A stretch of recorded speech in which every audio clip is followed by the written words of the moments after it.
Assalamualaikum warahmatullahi wabarakatuh. Bismillahirrahmanirrahim. Wassalatu wassalamu ala Rasulillah wa ala alihi wa ashabihi wa man walah. Amma ba'd. Kita lanjutkan pembahasan kita masih di bab yang ke-95 sampai pada syarah dari Syekh Shalih Al-Fauzan hafizahullah faqauluh, dari perkataan Al-Imam Al-Barbahari rahimahullah, beliau berkata, wa'lam anna Rasulullah sallallahu alaihi wasallam qala, dan ketahuilah bahwasanya Rasulullah sallallahu alaihi wasallam telah bersabda, sataftariku ummati ala 73 firqah kulluha finnar illa wahidah, bahwasanya kelak umatku akan terpecah menjadi 73 golongan, kesemuanya berada di neraka kecuali hanya satu. Ini kecuali satu golongan. Ya. Itu di antara sabda Rasulullah sallallahu alaihi wasallam. Ya. Hadzal hadis, Syekh Shalih Al-Fauzan hafizahullah berkata, hadzal hadis sahih bimajmu' turuqih wa riwayatih al-katsirah. Hadis ini sahih, ya. Dengan kesemua jalurnya dan riwayat-riwayatnya yang banyak. Qad kharrajahul a'immatu wa athnau alaih, di mana para imam telah mengeluarkan hadis ini, meriwayatkan hadis ini dan menyanjungnya. Wal waqi' yusaddiquh, dan betapa realita yang terjadi membenarkan kabar Rasul tersebut sallallahu alaihi wasallam. Haitsu akhbara sallallahu alaihi wasallam anna hadhihi al-ummatal muhammadiyyata sataftariqu ala 73 firqah. Di mana Rasul sallallahu alaihi wasallam telah mengkhabarkan bahwasanya umat Muhammad ini akan terpecah menjadi 73 golongan. Wa hadhihi usulul firaq, ya. 73 golongan itu usul sektenya, ya. Usul firqah tersebut. Wa hunak aktsar min hadhil firaq, sesungguhnya terdapat lebih banyak lagi sekte-sekte demikian, lakin hadhihi usuluha, tapi keseluruhan sekte-sekte yang ada tersebut usulnya dari 73 golongan tersebut. Kulluha finnar, kesemuanya berada di neraka. Ya'ni 72 kullaha finnar, yakni 72 golongan tersebut dari 73, 72-nya berada di neraka illa wahidah. Ya. Kesemuanya berada di neraka dari 73 kecuali satu. Maknanya ke-72 tersebut, golongan tersebut berada di neraka. Wa hiya tsalitsah wa sab'un. Dan ke-73 itu adalah yang tidak termasuk tersebut adalah yang ke-73, wa hiya min kana man. Ini salah. Kalau yang cetakannya min salah. Wa hiya man harusnya. Ya. Wahia man kana ala mithli ma kana alaihi Rasul sallallahu alaihi wasallam wa ashabu.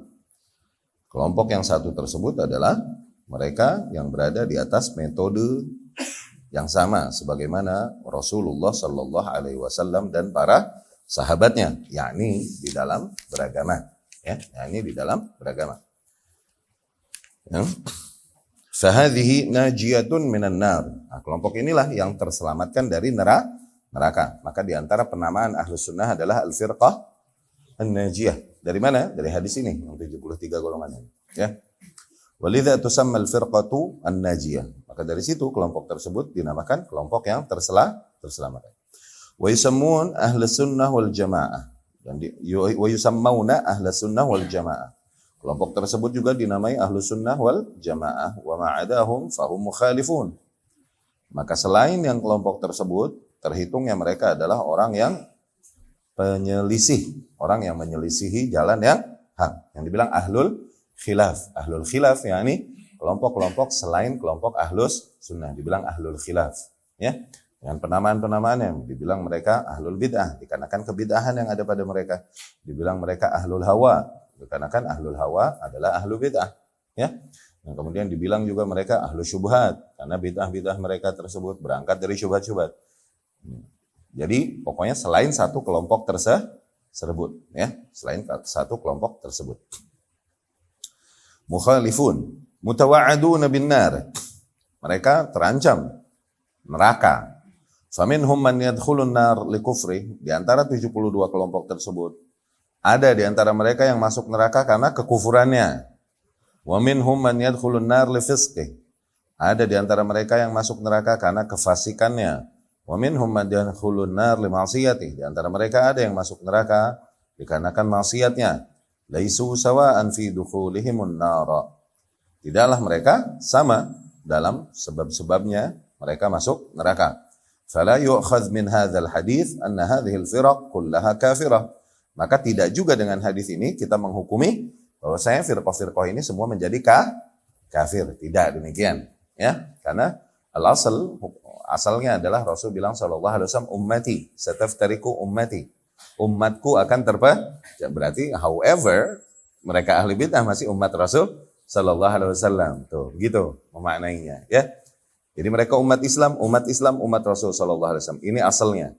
Tapi nanti level kengacoan mereka, tuh, ada yang sampai level maksiat, ada yang level fasik, ada yang bahkan sampai level kekufuran.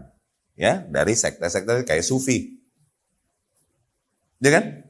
Sufi ada yang mungkin levelnya hanya dia pengikut, dia hanya sebagai pengikut. Ini tentunya beda dengan tokoh sufinya, yang udah sampai titik meninggalkan syariat atau menggugurkan apa-apa yang Allah wajibkan dan lain-lain karena pengakuannya bahwa dia udah sampai makom tertentu sehingga misal nggak perlu sholat, nggak perlu puasa dan lain-lain, dan kemudian dia mengingkari kewajibannya. Ini bisa sampai level kafir, tapi tidak pada awamnya loh ini, gitu. Ini pada pentolannya, tokohnya, tuh. Awam ya, apakah dihukumi di level yang sama? Tidak, dia pengikut saja. Ya, bisa jadi dari firqah-firqah tersebut enggak semuanya kemudian kita hukumi mereka udah keluar dari millah ini dan menjadi kafir. Lah, al-asal mereka tetap ummah Muhammadiyah berarti muslim. Al-asal begitu. Nanti per individu baru terjadi kasus. Dan kemudian kita juga menghukumi secara umum, awas, semuanya berada di neraka kecuali satu. Okay? Jangan kemudian berarti kita bertemu dengan orang-orang yang enggak ngaji. Dengan kajian-kajian hak, kajian ahlus sunnah, kesian ya ahli neraka. Itu sih lo yang songong. Nggak begitu, awas. Ya, nggak boleh kita kemudian menghukumi langsung, menjustifikasi mereka yang masih hidup. Wallahu alam, bisa jadi suatu besoknya hidayah menghampirinya dan kemudian justru Allah kehendaki kesesatan padamu, kemudian tukeran mazhab, ente, bisa jadi. Iya nggak? Terus lo jadi nginep di masjid, dia jadi ngaji ke Rahmi Hatta, ayo lo. Siapa tahu, yudil mayyasha wa yahdi mayyasha. Ayo. Ya nggak boleh kita menghukumi demikian. Maka selalu yang kita gunakan adalah kata-kata mengomentari mereka yang tidak berada di atas petunjuk. Selalu kita gunakan kata Allah yahdi. Ya, semoga Allah kasih hidayah. Semoga Allah kasih hidayah. Selalu demikian. Ya, demikian memahaminya. Dan dari hadis ini juga dapat kita simpulkan bahwasanya at-thariq wahid, jalan hak itu cuma satu. Ini diantara konsep usul besar kita, dan ini juga pernah kita pelajari di situ Durar. Demikian akidah yang jelas pada ahlus sunnah bahwasanya konsep jalan kebenaran itu cuma satu, la yata'addad, nggak boleh jadi banyak, nggak boleh.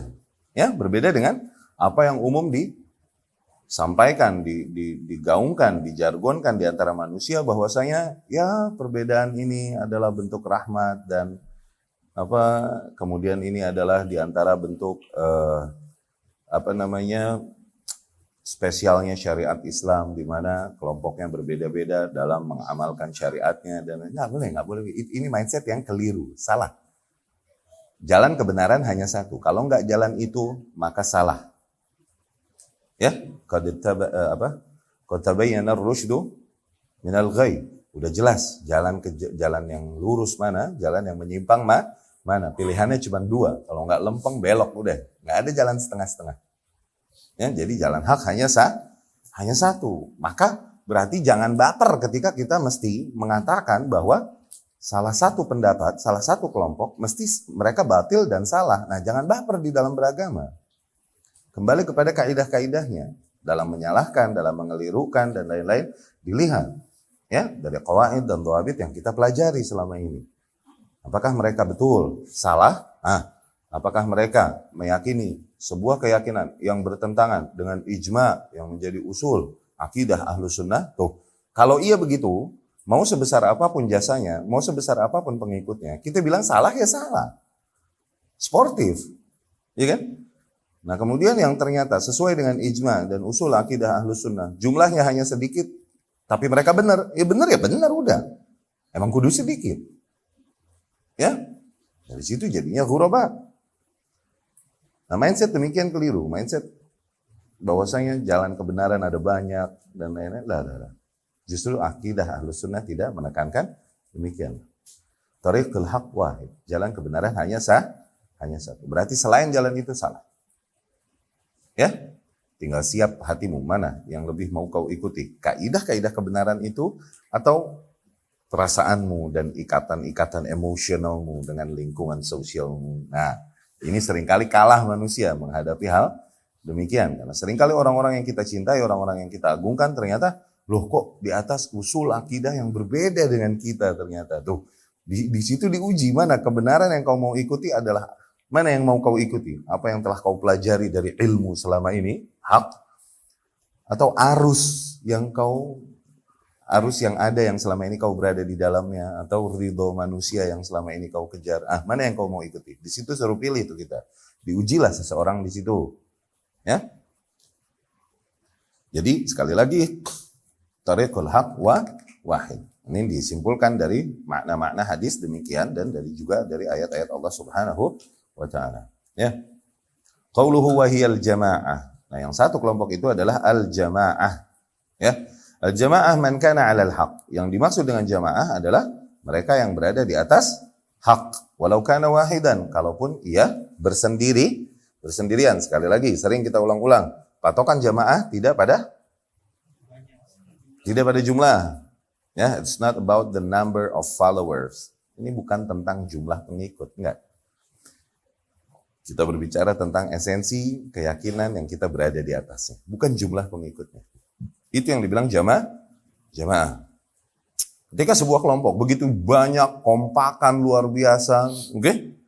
Tapi mereka nggak di atas jalan yang hak, maka hitungannya mereka berpecah belah. Mereka tidak berjamaah. Ya, itu yang dimaksud dari firman Allah Subhanahu wa taala, wa anna hadza sirati mustaqiman fattabi'uhu wa la tattabi'us subul. Dan ini adalah jalanku yang lurus. Ikuti jalan yang ini. Dan janganlah kau ikuti subul, jalan-jalan yang lain, fatafarraq, sehingga kalian berfirqah dari jalan. Itu dibilang berfirqah dan berpecah, berfurqah. Okay?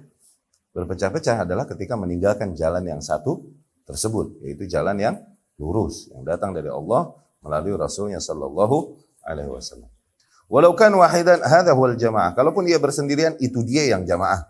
Ammal kasrah, adapun kuantitas yang banyak saja, fala tadullu 'alal haq, itu tidak menunjukkan di atas hak, bahwasanya mereka di atas hak hanya karena jumlah yang banyak. Ya. Qala ta'ala, Allah Subhanahu wa taala berfirman, wa in tuti' aktsara man fil ardi yudilluka an sabilillah. Dan apabila kau ikuti, taati, okay? Kebanyakan orang yang ada di muka bumi ini, mereka akan menyesatkanmu dari jalannya Allah. Tuh. Nah ini mindset juga Ahlus Sunnah, di antara mindset akidah Ahlus Sunnah. Tidaklah kita mematokkan hak pada jumlah. Okay? Justru seringkali apabila kita melihat ayat-ayat Allah dan hadis-hadis Rasulnya Sallallahu Alaihi Wasallam, justru banyaknya jumlah seringkali identik dengan kekeliruan dan kesesatan. Banyaknya. Okay? Dan justru yang sifatnya sedikit ini identik dengan yang hak. Seringkali begitu. Walakin aktsarahum la ya'lamun. Tuh, tapi kebanyakan mereka tidak mengetahui. Tapi kebanyakan mereka tidak beriman. Begitu kan? Iya kan? Wa qalilun min ibadiyasy syakur. Dan hanya sedikit dari hamba-hambaku yang bersyukur. Tuh lihat. Yang identiknya dengan hal yang positif justru sedikit, ya kan? Islam akan menjadi 73 golongan, 72 di neraka, 1 di surga. Mana banyak? Banyak dikit. Tuh, lihat. Ja'al Islamu ghariban wa sawfa ya'udu ghariban. Tuh, dibilang gharib. Itu banyak apa dikit? Minoritas. Ya. Seringkali demikian. Nah, beda dengan mindset umumnya manusia. Ketika nggak common berjalan sebagaimana banyaknya manusia, udah bawaannya salah aja. Demikian yang ada di sayangnya gitu, sayangnya. Sehingga ketika kita menyampaikan kebenaran, tapi kebenaran ini adalah sesuatu yang nggak common berjalan pada mereka, kita yang disalahin. Karena dibilang apa? Kita aneh, kita baru mereka dengar atau nggak sesuai dengan apa yang selama ini berjalan pada kaumnya. Tersesatlah mereka. Karena apa? Karena mereka mengikuti kebanyakan orang di muka bumi. Itu maksud firman Allah Subhanahu wa taala, wa in tuti aktsara man fil ardi yudilluka an sabilillah. Nah, apabila kau taati kebanyakan orang di muka bumi, niscaya mereka akan menyesatkanmu dari jalannya Allah. Wa qala ta'ala, dan Allah Subhanahu wa taala berfirman, "Wa ma aktsarun nasi walau harasta bimu'minin." Tuh. Allah lagi menegur Rasul sallallahu alaihi wasallam yang ada sedikit kesedihan dan ketika melihat pengingkaran kaumnya kepadanya, kepada Rasulullah sallallahu alaihi wasallam. Allah pun menjelaskan padanya bahwasanya tugasmu hanya menyampaikan. Intinya begitu. Ini semua apa yang terjadi Allah yang kehendaki, dan kemudian Allah kasih tahu kan kesimpulan intinya. Sebesar apapun kau berjuang dan berusaha, tetap aja kebanyakan manusia tidak akan beriman. Tuh Allah kasih nih kesimpulan akhirnya. Tapi kau harus menjalankan tugasmu, sabar, sampaikan nilai ini. Udah. Jadi jangan pusingkan hasilnya, lakukan prosesnya aja. Karena kau diperintahkan untuk itu. Tuh, kebanyakan orang tidak beriman. Tuh, hal-hal yang sifatnya banyak justru identik dengan negatif. Seringkali demikian. Kalau kita lihat ayat-ayat dan hadis-hadis Rasul sallallahu alaihi wasallam. Wa ma wajadna li aktsarihim min ahd wa in wajadna aktsarahum lafasikin. Tuh. Sungguh tidaklah kami temukan kebanyakan mereka, wallahu alam, sungguh tidaklah kami temukan kebanyakan mereka menjaga janji. Ya? Banyaknya mereka adalah kaum yang mengkhilafi janji, kebanyakan manusia. Ya? Sungguh kami temukan kebanyakan mereka adalah orang-orang yang fasik. Tuh, lihat. Betapa banyak selalu identik dengan yang negatif. Falaisatil ibrah bil kasrah, maka patokannya tidak dilihat pada jumlah.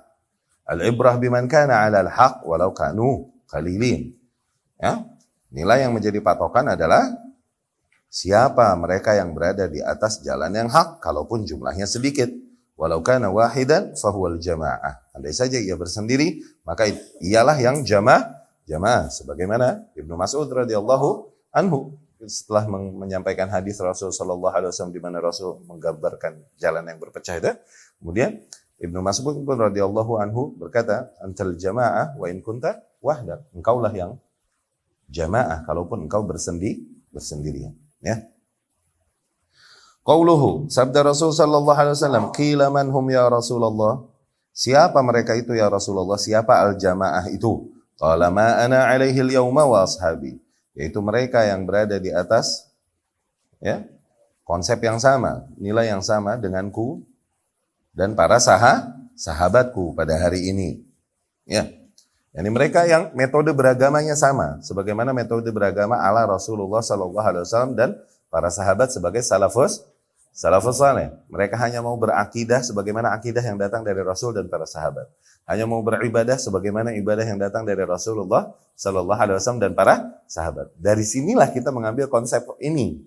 Mengapa kita mengikuti salafus saleh? Karena dari semua pendapat dan kelompok pastilah, ya, yang semuanya mengaku benar dan semuanya mengaku ahlus sunnah pasti. Ya, paling dekat kepada kebenaran adalah tentunya adalah generasi pertama Madrasah Muhammadiyah. Ya. Murid-murid Rasulullah sallallahu alaihi wasallam generasi pertama, dan banyak ayat dan hadis yang memerintahkan kita untuk menjadikan mereka sebagai guidance, petunjuk. Dari situlah kita menjadikan konsep beragama kita salafi ini di antara penamaan kelompok ahlus sunnah itu dari situ. Ya, kenapa kita mengikuti para sahabat radhiyallahu anhum?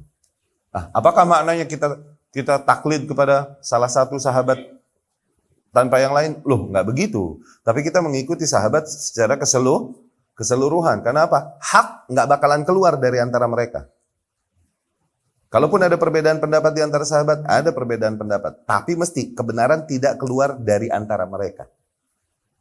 Maka seorang salafi hakikatnya adalah ketika kau temukan di dalam sebuah permasalahan ada satu atau dua pendapat. Kalau ada satu pendapat di antara salafus saleh, maka itu ijma, jangan bikin pendapat kedua. Tapi kalau di antara sahabat ada dua pendapat, jangan coba-coba bikin pendapat ketiga. No, tuh salafi itu gitu konkretnya. Kalau di antara sahabat ada tiga pendapat, jangan coba-coba bikin pendapat keempat. Nah, itu salafi.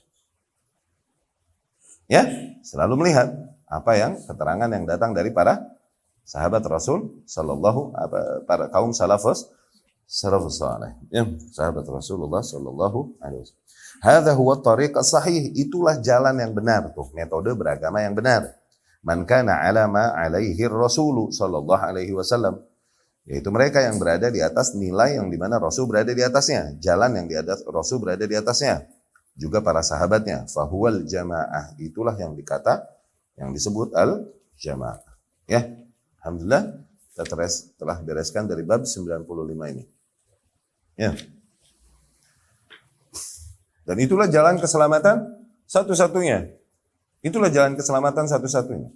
Selain jalan tersebut, maka hanya akan membawakan manusia kepada kecelakaan. Ya? Kerugian yang besar. Dari situ Imam Malik rahimahullah berkata, as-sunnah safinatu Nuh. As-sunnah safinatu Nuh. Man rakibaha naja. Wa man takhallaf anha ghariq. Ajib. Ajib ya? Hah? Oh iya, belum terjemahin ya, lupa. Lupa gue. Iya. Sunnah nih kayak Bahtera Nuh. Sunnah kayak Noah's Ark. Bahtera Nuh. Barang siapa yang naik ikut, najat, niscaya dia selamat. Barang siapa yang ketinggalan, nggak ikutan, gharik, niscaya dia tenggelam. Sunnah. Itu jalan sunnah. As-sunnah safinatu Nuhin. Man rakiba fihi naja. Man rakiba fiha naja. Wa man takhallafa anha ghariq. Man rakiba fiha naja. Wa man takhallafa anha ghariq. Qala al-muallif rahimahullah. Kemudian al-Imam Al-Barbahari rahimahullah berkata, hakadha kana ad-din ila khilafati Umar bin Al-Khattab radhiyallahu anhu. Demikianlah dulu agama secara keseluruhan berjalan sampai khilafah Umar bin Al-Khattab, al-jamaah kulluha. Semua kaum muslimin berada di atas al-jamaah. Dulu zaman awal, kalau kita bilang itu apa? Islam. Islam yang mana? Islam udah satu itu doang. Dulu mah belum ada bid'ah. Ya, masih ada Umar hidup. Bid'ah ngeri udah. Karena Rasul bilang sallallahu alaihi wasallam bahwasanya yang menjadi penghalang antara umatku dengan fitnah-fitnah kelak yang terjadi adalah Umar ini radhiyallahu anhu. Dalam banyak hadis, termasuk di hadis yang Hudzaifah ibnul Yaman, ya, sampai Umar terbunuh. Nah, jadi dulu mah kalau dibilang Islam ya udah Islam satu jenis, yang mana? Ya Ahlus Sunnah doang, udah nggak ada perbedaan pendapat, nggak ada firqah. Demikian agama berjalan terus sejak zaman Rasul sallallahu alaihi wasallam sampai khilafahnya Umar ibnul Khattab, al-jamaah kulluha. Semua kaum muslimin berada di atas metode al-jamaah tersebut. Hakadha fi zaman Utsman. Demikian juga sebenarnya di zaman Utsman radhiyallahu anhu. Tapi falamma qutila Utsman, tapi setelah terbunuhnya Utsman radhiyallahu anhu, ja'al ikhtilaf wal bid'ah, barulah mulai muncul tuh. Ya, ikhtilaf dan bid'ah barulah mulai muncul konsep metode berislam, gaya yang berbeda dengan apa yang selama ini berjalan dari Rasul dan para sahabat kok beda gitu. Mulai ada hal-hal yang berbeda dengan apa yang telah disepakati sejak awal berjalan. Muncullah kelompok Khawarij. Ya kan? Berbeda dengan apa yang berjalan dari Rasulullah dan para sahabat. Muncul kelompok Qadariyah tuh. Ya kan? Yang nufat al-qadar, yang mereka yang menafikan takdir, berbeda dengan apa yang selama ini disepakati dan berjalan dari Rasul dan para sahabat. Dogma mengimani takdir, kok nongol beginian, gitu kan? Muncullah Murji'ah, iya kan? Yang memisahkan amalan dari iman. Sementara berjalan dari zaman Rasul sampai para sahabat nih, bahwasanya amalan ini masuk ke dalam unsur iman, nggak boleh dipisahin. Tuh, muncullah Rafidah yang mengingkari dan mengkafir-kafirkan para sahabat radhiyallahu anhum, dan ghulu mengagungkan Ali radhiyallahu anhu. Berbeda dengan umum yang berjalan dari Rasul dan para sahabat. Mulai itu kan 4. 4 usulnya tuh. 72 itu usul, tapi 72 usul itu berangkat dari 4 usul. Gitu. 4 usul, usulul bid'ah arba'ah, usul bid'ah, usul bid'ah itu dari 4. Tasya'abat ila 72 dari 4 bercabang menjadi 72. Ini sebagaimana dikatakan Abdullah ibn Mubarak rahimahullah. Usulul bid'ah arba'ah. Usul bid'ah itu 4, tasya'abat ila 72 bercabang menjadi 72. Golongan 4 tersebut adalah Rafidhah, Khawarij, Qadariyah, Murji'ah. 4 ini. Dari 4 ini bercabang menjadi 72 golongan. Dari 72 golongan ini membawa pemikiran salah satu atau salah 2 atau salah 3 atau salah 4 dari 4 kelompok awal ini. Iya kan? Adalah sufi. Misalnya. Dan lain-lain. Atau adalah nah kemudian awas, 72 bukan ormas. Tapi cara berpikirnya. Ya. Nah sekarang ormas gimana? Bisa jadi satu ormas dia mix dari usul-usul bid'ah yang ada. Ada. Misal Hizbut Tahrir. Oke? Ini ormas. Ya kan? Alhamdulillah kelar di negeri ini. Ya kan? Dari sisi asma wa sifat takwil dia. Dari sisi akidah juga semi Mu'tazilah, dia diantara yang menolak azab kubur. Ayo. Dari sisi berjamaah Khawarij gayanya. Tuh, sempurna benar udah dia. Apa aja ada di situ? Iya. Jadi satu ormas bisa jadi dia ngumpulin dari beberapa konsep mazhab yang dari 72 tersebut. Makanya 72 tadi bukan ormas tapi usulnya. Tapi usul ini yang 72 berangkat dari 4 awalnya munculnya. Itu maksudnya. Ya. Nah itu mulai muncul dan berani tampil di antara kaum muslimin itu kapan? Sejak terbunuhnya Utsman radhiyallahu anhu. Mulailah datang ikhtilaf dan bid'ah-bid'ah. Saran nasu ahzaban, mulailah manusia terpecah menjadi kelompok-kelompok. Wasaru firaqan, jadi berfirqah-firqah. Faminan nas man thabata 'alal haq. Tapi di antara manusia banyak masih orang-orang yang sabat berada di atas hak inda awal taghyir. Ya, sejak zaman awal selalu ada kelompok yang bertahan di atas hak. Selalu akan ada kelompok yang bertahan di atas hak kalaupun manusia telah berubah umumnya. Ini yang dimaksud dengan ta'ifah mansura. La tazalu ta'ifatun min ummati 'alal haqqi zahirin. Itu dari sabda Rasulullah sallallahu alaihi wasallam. Di antara penamaan Ahlus Sunnah adalah taifah mansurah. Akan senantiasa ada satu kelompok di antara umatku. Akan senantiasa ada selalu satu kelompok di antara umatku yang terus akan menampakkan yang hak. La yadurruhum man khalafahum wala man khadhalahum. Mereka tidak gentar menghadapi orang-orang yang khalafahum, yang menentang mereka, ay minal kuffar, dari golongan kafir. Wala man khadhalahum, tidak juga mereka gentar menghadapi orang-orang yang mengkhianati mereka, ay minal muslimin. Hatta yati amrullah, terus mereka sabat alal haq tersebut sehingga datang keputusan Allah Subhanahu wa taala, yakni ajal. Wa hum ala dzalik, dan mereka tetap firm, sabat di atas hal tersebut. Ya, Allahumma ja'alna minhum. Amin. Semoga Allah jadikan kita dari golongan tersebut. Tuh, fa minan nas man thabata 'ala al-haq 'inda awal at-taghyir wa qala bih, senantiasa mereka mengatakan yang hak, wa 'amila bih, dan mengamalkan yang hak, wa da'an nasa ilaihi, dan selalu menyeru manusia kepada yang hak tersebut. Ya. Qauluhu, sabda. Oke. Masuk pada syarah yang disampaikan Syekh Saleh Al-Fauzan hafizahullah. Qauluh, perkataan al-Imam rahimahullah, hakadha kana ad-din ila khilafati Umar ibn al-Khattab al-jama'ah kulluha. Ya. Perkataan al-Imam rahimahullah, demikianlah agama berjalan sampai khilafah Umar ibn al-Khattab. Semuanya berada di atas al-jama'ah. Wa hakadha fi zaman Utsman, demikian juga di zaman Utsman bin Affan. Ai fi hayat as-sahabah wa tabi'in. Yani di era hidupnya para sahabat dan tabi'in radhiyallahu anhum wa rahimahumullah, kana al-mukhalifuna mukhtaffin mundassin bainan nas. Para ahlul khilaf, ingat, para ahlul khilaf maksudnya apa? Kelompok-kelompok lain yang tidak berada di atas jalan ahlus sunnah. Di zaman sahabat dan tabi'in mereka ngumpet-ngumpet, muhtafin, mundasin, berani pelan-pelan menyebarkan racun ini, nggak berani terang-terangan. Kenapa? Umumnya manusia berada di atas hak masih.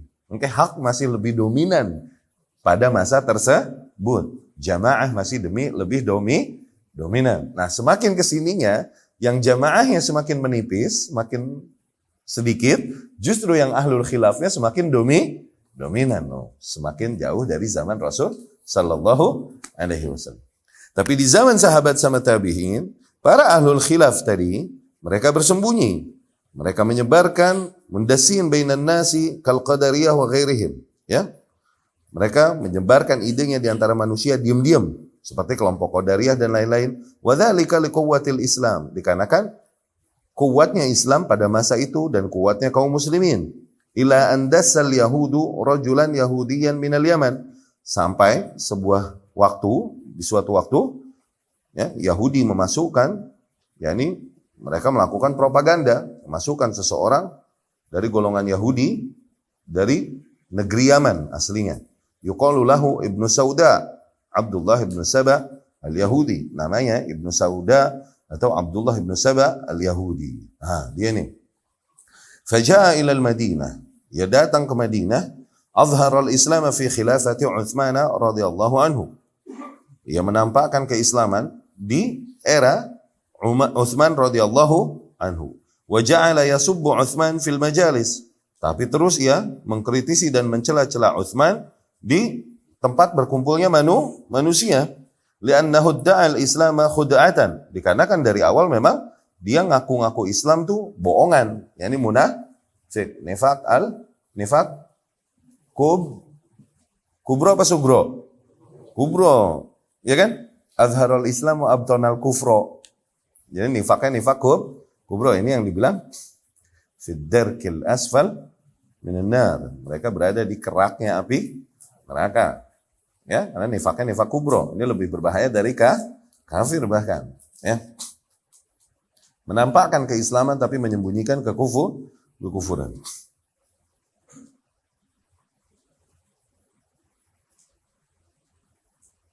Thumma akhadha yanfuthu sumumahu fil majalis wa yahduruhu as-sufaha.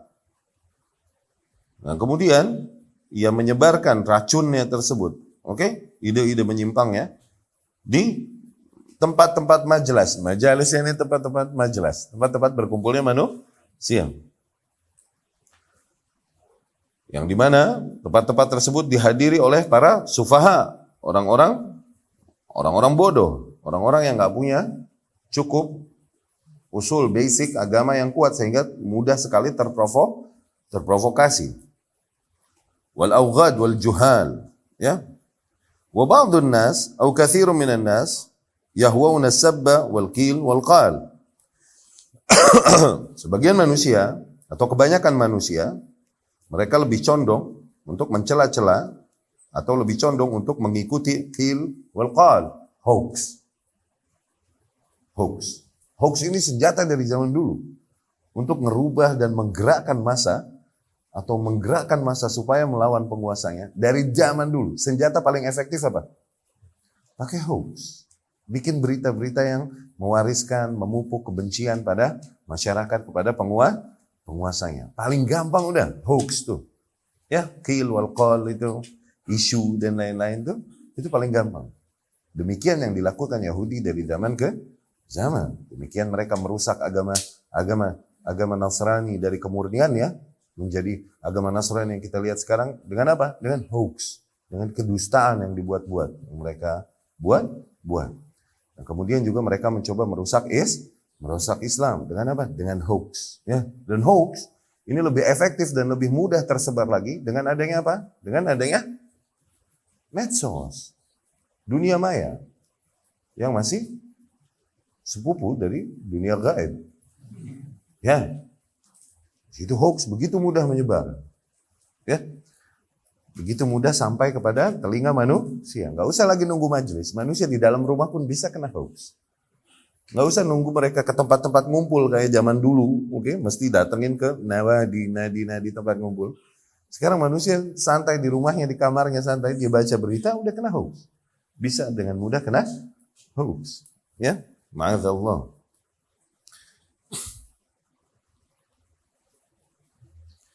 Fajtama'u alaihi walamma futin lahu wa turida minal Madinah. Nah, akhirnya para manusia bisa menangkap bergerak dan kemudian menangkap si Abdullah ibnu Sauda ini, Abdullah ibnu Sauda. Setelah mereka menyadari tingkah lakunya dan makarnya ini dan mereka mengusirnya dari Madinah. Zahaba ila Misr. Nah, dari Madinah dia pergi ke Mesir. Wa wajada qaryatan fi Misr masyhurah bisyiqaq fanghamasa fiha. Dia menemukan sebuah negeri di antara negeri-negeri Mesir. Dibilang negeri itu maksudnya provinsi sekarang. Oke? Di antara negeri-negeri Mesir, di situ masyhurah bisyiqaq. Di situ terkenal dengan perpecahan dan perselisihan. Fanghamasa fiha. Dia masuk ke negeri tersebut wa nasyara sumumahu fiha. Dia mulai menyebarkan racun pemikirannya di negeri itu. Wa sabba Utsman. Mulailah ia mencela-cela Utsman. Tsumma fi nihayah takunu minhum isabah ma'aha silah wa quwwah. Sampai terbentuklah pada mereka sebuah kelompok berkekuatan dan memiliki senjata. Nah, sampai begitu akhirnya. Ya. Nah, Abdullah bin Sabah kalau kita baca itu dia punya teamwork. Oke, gerakan underground ini dibilang gerakan Sabaiyah. Oke? Nah, dia berpesan sama teamworknya ini, sama tim kerjanya ini. Tampakkan pada manusia, ini tips. Ini tips ya. Buat apa? Mengambil hati manusia gampang. Tampakkan pada manusia akhlak yang manis luar biasa. Tajlib biha quluban nas. Dengan itu dengan mudah kau bisa mengambil hati manusia. Namun dari manisnya akhlakmu tampakkan pada mereka amar ma'ruf nahi mungkar yang jelas, straight. Tapi amar ma'ruf nahi mungkarnya digambarkan di lapangan dengan bentuk mencela-cela dan mengkritisi penguasa. Nah, sampai sekarang gaya kelompok-kelompok teroris atau anak-anaknya teroris, ada teroris malu-malu dan lain-lain, ada khawarij yang pink dan lain-lain, oke? Selalu begitu. Menurut yang mereka terjemahkan dari nilai-nilai amar ma'ruf nahi mungkar tuh, amar ma'ruf nahi mungkar artinya apa sih? Artinya cela-cela penguasa di mimbar. Artinya berani turun ke jalan mengingkari aparat dan penguasa. Itu amar ma'ruf. Selalu begitu deh. Diterjemahkan amar ma'ruf nahi mungkar itu selalu begitu. Dari dulu itu begitu. Tapi supaya menarik simpati manusia, gimana dulu caranya? Akhlak yang manis luar biasa. Tampakkan pada manusia. Tastajlib biha quluban nas. Dengan itu kau akan dengan mudah mendapat hati manusia. Udah dapat. Mulai selipkan, mulai pupuk kebencian dan kekecewaan masyarakat kepada penguasa. Dengan apa? Selipkan celaan dan keluhan sama penguasa. Terus, dia kok bikin kebijakan begini ya? Harusnya kan begini. Karena apa? Kalau kita lihat negara kita begini, harusnya begini. Tapi kenapa penguasa? Mulai kepupuk dikit-dikit. Iya kan? Demikian caranya dari zaman dulu. Dan betapa sejarah berputar bagi mereka yang dapat membacanya. Betapa sejarah berputar. Sampai sekarang, gaya ngegerakin massa. Nggak jauh beda. Begitu. Sampai sekarang. Ya? Bagaimana cara yang efektif untuk menggerakkan sebuah community melawan struktur, melawan order yang ada pada mereka? Begitu. Ya.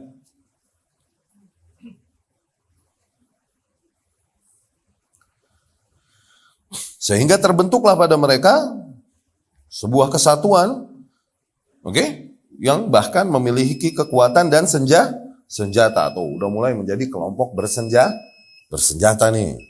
Faja'u ila Utsman, bergeraklah mereka semua kepada Utsman, yakni dari Mesir bergerak ke Madinah. Nah, sebenarnya teamworknya bergerak juga, dia ada yang bergerak di Kufah sama di Basrah, oke? Nah, kemudian mereka sama-sama ngomporin massa di sini, ngomporin massa di sini, ngomporin massa di sini, oke? Di sini ada komandan lapangannya. Kalau bahasa demonstran kan komandan lapangan, ya kan? Oke? Nah, kemudian ayo gerak, oke? Kontak-kontakan mereka apa SMS-an? Zaman dulu nggak ada SMS tapi surat-suratan lah. Oke, kita bergerak pada jam sekian, hari sekian. Begitu. Pada bergeraklah mereka kompakan semua ke Madinah tuh. Dan kemudian mereka menghampiri Utsman di Madinah. Jauhilah Utsman, ya'taridun alaih, mengingkarinya, yukhatti'una, mengingkari kebijakan-kebijakannya. Fa Utsman radhiyallahu anhu ajabahum wa dhahada syubahahum. Utsman radhiyallahu anhu menjawab mereka dan menepis syubhat-syubhat yang ada pada mereka. Yani poin-poin yang mereka keluhkan tentang Utsman, ini dijelaskan hakikatnya sama Utsman. Di antara beberapa poin inti ya, yang dibuat akhirnya menggerakkan massa nih, oke? Di antaranya adalah Utsman radhiyallahu anhu lari hari Uhud. Ya kan? Utsman radhiyallahu anhu enggak ikutan perang Badar. Katanya gitu. Utsman radhiyallahu anhu korup. Gitu. Korup. Dia makan harta kaum muslimin katanya. Utsman radhiyallahu anhu memberikan jabatan hanya kepada keluarga. Apa? Nepotisme ya. Kaf nun jadi hujah juga pada masa itu. KKN, kaf nun. Jadi hujah juga untuk mengingkari penguasa. Utsman radhiyallahu anhu ghayyara al-Qur'an. Utsman merubah Al-Qur'an. Terprovokasi enggak masa pada saat itu? Ya enggak? Gampang benar. Akhirnya bergeraklah mereka mengingkari Utsman. Utsman pun menjelaskan setiap poin yang dikeluhkan pada Utsman dijelaskan oleh Utsman dan kemudian ditepis syubhatnya, dinetralisir oleh Utsman bin Affan radhiyallahu anhu. Summa raja'u. Dari awal tuh para sahabat udah bilang, para sahabat yang berada di samping Utsman radhiyallahu anhu udah bilang, biarkan kami turun, maksudnya mengangkat senjata menebas mereka, sesungguhnya mereka udah berhak untuk diperangi. Karena apa? Karena gerakan mereka ini. Tuh. Para sahabat udah bilang gitu, tapi Utsman lebih memilih enggak. Kita coba cara damai dulu. Coba kita jelaskan dulu. Utsman radhiyallahu anhu punya keutamaan lembut hatinya di situ. Akhirnya mereka pulanglah meninggalkan Madinah. Tapi di jalan mereka saling menyalahkan satu sama lain dan mereka bilang, aduh kita nggak dapat apa-apa nih. Gitu. Ya ini kita nggak berhasil melakukan apapun, nggak ada prestasi yang mereka lakukan. Ma'amilna syai'an. Thumma raja'u ala Utsman. Singkat cerita, akhirnya mereka kembali lagi ke Utsman. Ada prosesnya. Ada orang yang dipura-pura buat jalan, oke, dan kemudian membawa cap Utsman radhiyallahu anhu, membawa surat menuju ke Mesir. Tuh. Tapi mendekati kelompok tersebut, gerombolan tersebut. Tapi seolah-olah lari, pas ketahuan dekat pura-pura lari. Padahal pengen dikejar, biar dikejar. Tuh. Sehingga mereka mencurigainya. Pas mereka mencurigainya, dikejar beneran, dia lari itu, ketangkap. Kemudian didapatilah surat dari Utsman kepada Amr bin As di Mesir. Dan ada capnya Utsman. Perintah Utsman untuk membunuhi mereka nih yang pada demo ke Madinah. Tuh. Mengkisos mereka di sana. Gitu. Padahal ini surat udah buatan mereka untuk provokasi nih masyarakat supaya balik lagi ke Madinah. Mereka baca itu, wow, akhirnya balik lagi lah ke Madinah tuh ceritanya. Mereka kembali ke Madinah tuh karena hal tersebut. Raja'u ala Utsman wa hasaruhu fi baiti, dan mereka mengepung Utsman radhiyallahu anhu di rumahnya. Was sahabah aradu ayyudafi'u 'anil khalifah. Para sahabat pada saat itu hendak untuk membela dan menjaga khalifah, yakni Utsman bin Affan. Tapi Utsman radhiyallahu anhu tetap melarangnya. Nahan dzalik khasyatal fitnah, karena takutnya jadi fitnah, jadi perang antara kaum muslimin. Tetap Utsman memilih cara tersebut. Wa khasyata safkid dima, takutnya ntar kalau kekuatan bersenjata ngadepin kekuatan bersenjata, aduh ini gampang bener jadi tersulut. Ya, takutnya tertumpah darah. Nahahum an dzalik, Utsman terus melarang para sahabat. Ya, ala amal annal mas'alah fiha muhawarah wa muraja'ah. Karena Utsman masih berharap bahwasanya permasalahan ini hal yang bisa dijelaskan kok, gitu. Masih optimis lah bisa menjelaskan. Masih panjang nafasnya Utsman menghadapi manusia pada saat itu. Ya, yuridu ayyuqni'ahum lakinnahum lamma ra'aw annahum lam yudriku syai'an bil hujjah. Demikian Utsman hendak untuk memuaskan mereka dengan keterangannya. Ya. Tapi mereka ketika mereka tidak mendapatkan apa-apa pun dan tidak punya hujjah sedikit pun untuk mengingkari Utsman radhiyallahu anhu, Fafazzu alaihi bil laili wan nasu niyam. Mulailah mereka bergerak mendobrak rumah Utsman di malam hari ketika manusia tidur. Qataluhu radhiyallahu anhu. Mereka pun membunuhnya. Walamma ra'aw anna syubahatihim dahidah la qabula laha intahazu al fursah ghaflatan. Fursata fi ghaflatin. Ya. Dan ketika mereka melihat bahwasanya syubhat-syubhat yang telah mereka sebarkan di antara manusia ternyata dapat dibantah, ya, dan dapat ditepis, sehingga manusia tak lagi menerima syubhat-syubhat itu. Nah, mereka mulai menggunakan kesempatan ketika manusia dalam keadaan lengah. Aghlabun nas fil hajj wan nasu fil Madinah kanu naimin aminin. Mereka lakukan gerakan mereka di malam hari ketika di hari haji. Ketika umumnya manusia berada enggak di Madinah, ya, dan manusia pada saat itu sedang tidur di malam hari. Ala anna al-mas'alata fiha muhawaratun wa muraja'atun fafazzu alaihi bil laili faqabbahahumullah. Akhirnya mereka bergerak mendobrak rumah Utsman radhiyallahu anhu di malam hari tersebut. Semoga Allah Subhanahu wa taala memburukkan mereka, ya, qabbahahumullah. Baik, kita cukupkan dulu sekian, kita dengarkan azan.